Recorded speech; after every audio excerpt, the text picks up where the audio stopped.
Shalom, selamat pagi Bapak Ibu Saudara yang dikasihi Tuhan. Selamat berjumpa kembali dalam Mutiha Hangeluan Renungan Harian pagi ini, Rabu 3 April 2024. Dengan bacaan Alkitab dari Injil Matius pasal 5 ayat yang pertama hingga ayat ke-12.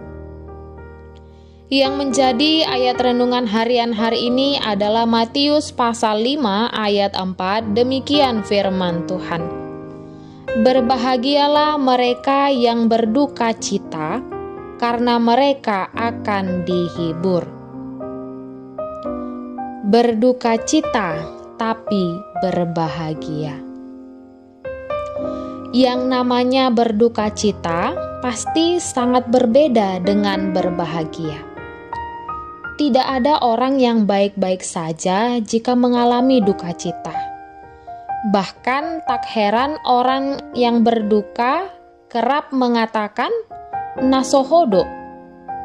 Karena berduka cita adalah sedih hati secara mendalam, sehingga perkataan berbahagia dianggap sebagai ejekan, pukulan, atau hinaan dikala berduka cita. Duka cita atau kesedihan menyelimuti hati seseorang ketika ia ditinggalkan orang yang dikasihi. Entah itu orang tua, sahabat, pacar, suami atau istri, dan sebagainya. Duka cita yang kita rasakan seolah-olah tak terobati meskipun terus dihibur oleh banyak orang.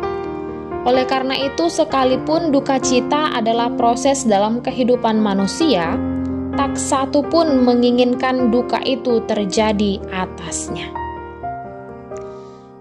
Biasanya orang berbahagia itu adalah orang yang bersuka cita karena kesuksesan atau keberhasilan yang diperoleh. Namun sebaliknya, dalam Tuhan, orang yang berduka cita itu bisa berbahagia. Hal itu dibuktikan dalam ucapan Yesus yang kedua dalam khotbah di bukit, di mana ia menyebutkan berbahagialah orang yang berduka cita karena mereka akan dihibur.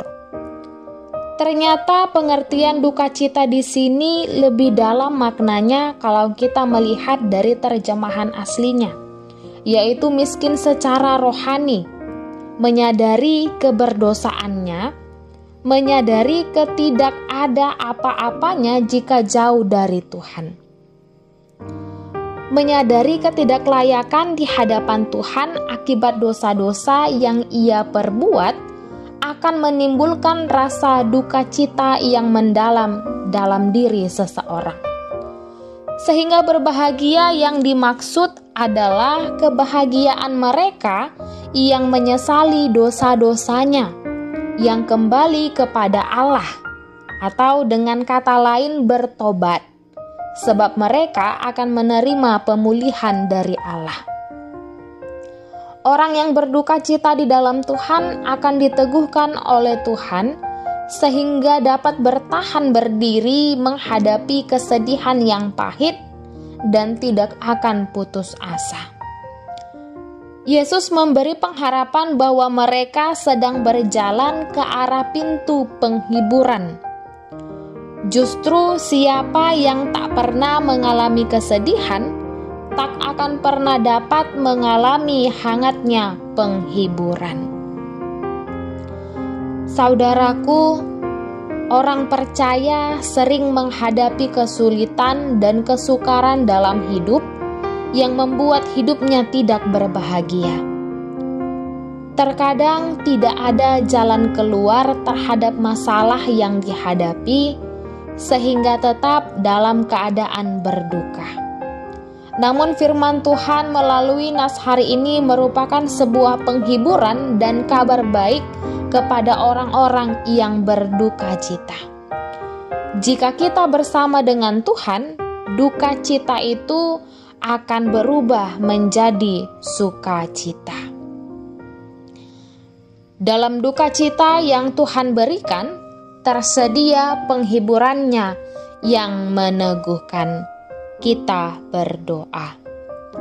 Ya Tuhan, tolonglah kami untuk dekat kepadamu sehingga kami dapat melihat betapa kedatangan-Mu memberikan penguatan bagi kami, sehingga kami adalah orang yang berbahagia.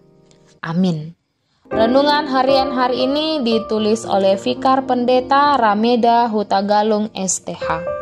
Demikianlah renungan harian hari ini. Selamat beraktivitas. Tuhan Yesus memberkati. Shalom.